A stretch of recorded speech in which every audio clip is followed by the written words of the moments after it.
નમસ્કાર દર્શક મિત્રો, સેવા સમાજ ન્યૂઝમાં આપનું હાર્દિક સ્વાગત છે। આજે સમાચારમાં વાત કરીએ તો વોર્ડ 12માં એનસીપીનો જોરદાર લોકપ્રચાર, વિક્રમભાઈ પટેલના નેતૃત્વમાં માધુરી વિજય ઉમક મેદાનમાં। વડોદરા શહેરમાં સ્થાનિક સ્વરાજ્ય ચૂંટણીને લઈ રાજકીય ગરમાવો વધતો જઈ રહ્યો છે। આજે શહેર પ્રમુખ વિક્રમભાઈ પટેલના નેતૃત્વ હેઠળ રાષ્ટ્રવાદી કોંગ્રેસ પાર્ટી એનસીપી ના વોર્ડ નંબર 12ના ઉમેદવાર માધુરી વિજય ઉમક વકીલ દ્વારા કાર્યકર્તાઓ સાથે ભવ્ય લોકપ્રચાર કરવામાં આવ્યો હતો।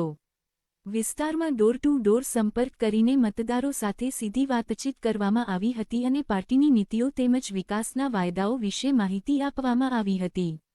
માધુરી ઉમકે જણાવ્યું હતું કે તેઓ વોર્ડના સર્વાંગી વિકાસ માટે પ્રતિબદ્ધ છે અને જનતાની સમસ્યાઓને પ્રાથમિકતા આપશે।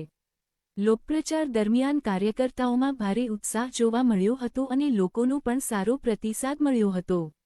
આ અભિયાનથી એનસીપી વોર્ડ 12માં મજબૂત સ્થિતિ બનાવવાનો પ્રયાસ કરી રહી છે।